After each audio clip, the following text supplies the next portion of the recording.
අද මං ඔයාලට කියලා දෙන්නේ ඔයාලගේ හම පැහැපත් කරන්න ගෙදරදිම හදාගන්න පුළුවන් ෆේස් මාස්ක් එකක් ගැන. ඉතින් අපි ඉස්සෙල්ලම බලමු මේ ෆේස් මාස්ක් එක හදාගන්න ඕනි අමුද්‍රව්‍ය මොනවද කියලා. පළවෙනි අමුද්‍රව්‍ය විදිහට තියෙන්නේ වෙනිවැල් ගැට. වෙනිවැල් ගැට සම හොඳින් පිරිසිදු කරලා සිදුරු කුරුලෑ සහ ලප කැලල් අඩු කරලා සමේ ඇතිවෙන රතු පැහැ ඉදිමුණු බව අඩු කරලා සමට දීප්තියක් ගෙන එනවා. සංවේදී හමටද මේක භාවිතා කරන්න පුළුවන්. ඊළඟ අමුද්‍රව්‍ය විදිහට සුදු හඳුන්. සුදු හඳුන් වලින් හමේ ඇතිවන කුරුලෑ ලප කැලල් අඩු කරලා ඒ වගේම අවුවට පිච්චුණු හම යථා තත්ත්වයට පත් කර ගැනීමටත් හමේ ඇතිවන ඕපන් පෝසස් අඩු කරන්න සුදු හඳුන් වැදගත් වෙනවා. ඊළඟ අමුද්‍රව්‍ය විදිහට කස්තුරි කහ ගන්න පුළුවන්. කස්තුරි කහ වලින් අපේ හම පැහැපත් කරන්න, ඒ වගේම අපේ හමේ ඇක්නි තියෙනවා නම් ඒව සුවපත් කරන්න, මුහුණේ අනවශ්‍ය රෝම වැවෙන එක වුණත් ක්‍රමක්‍රමයෙන් අඩු කරන්න මේ කස්තුරි කහ වලට හැකියාවක් තියෙනවා. ඊගාව අමුද්‍රව්‍ය විදිහට මම යෝගට් භාවිතා කරලා තියෙනවා. මේ යෝගට් වල තියෙනවා ලැක්ටික් අම්ලය. ඒ නිසා අපේ හම ආරක්ෂා වෙලා රැලි වැටීම පාලනය කරනවා. කැල්සියම් නිසා ඒවායේ තියෙන ප්‍රතිඔක්සිකාරක ගුණය නිසා වියලි ගතිය නැති කරනවා. ඩ්‍රයි ස්කින් එකකටත් මේක භාවිතා කරන්න පුළුවන්. අපේ හමට වැදගත්ම අමුද්‍රව්‍යයක් තමයි මම භාවිතා කරන්නේ. ඒ තමයි මී පැණි. ඕනිම හමකට භාවිතා කරන්න පුළුවන්. ඩ්‍රයි, ඔයිලි, ඇක්නි, කම්බිනේෂන් වගේ ඕනිම හමකට.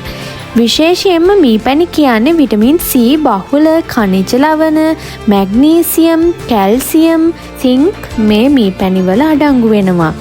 මේ මී පැණි වලින් අපේ තියෙන ඇක්නි පාලනය කරන්න, ඇක්නි ස්කාස් ඉවත් කරන්න හැකියාව මී පැණි වලට තියෙනවා. ඔයිලි, ඩ්‍රයි ස්කින් වලට හමේ තෙතමනය පවත්වා ගන්න පුළුවන්. හම වියපත් වීම මී පැණි මගින් අඩු කරන්නත් පුළුවන්. දැන් අපි බලමු කොහොමද මේ පැක් එක හදාගන්නේ කියලා. මුලින්ම වෙනිවැල් ගැට මේස හැඳි 1යි, සුදු හඳුන් මේස හැඳි 1යි, කස්තුරි කහ මේස හැඳි 1යි. ඊට පස්සේ එකතු කරගන්නවා යෝගට් මේස හැඳි 1යි මී පැණි ස්වල්පයක් එකතු කරලා මේ විදිහට ෆ්‍රෙෂ් මිල්ක් තේ හැන්දක් වගේ එකතු කරලා හොඳින් මිශ්‍ර කරගන්න. මේකට ඔයාලට එලකිරි එකතු කරගන්න පුළුවන් නම් ගොඩක් හොඳයි.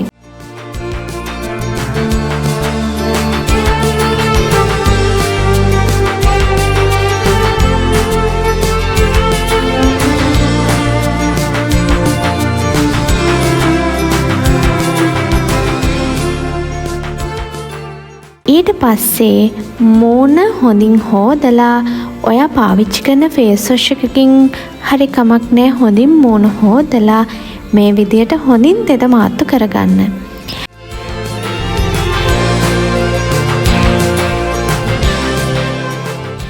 දැන් ඔයාලට පුළුවන් අපි හදාගත්ත මේ ෆේස් මාස්ක් එක ඇප්ලයි කරගන්න. මම නම් මේක අතින් තමයි ඇප්ලයි කරගත්තේ. ඔයාලට හොඳ ඇප්ලයි කරන්න බ්‍රෂ් එකක් හරි ස්පැචුල එකක් හරි තියෙනවා නම් ඒක භාවිතා කරන්න පුළුවන්.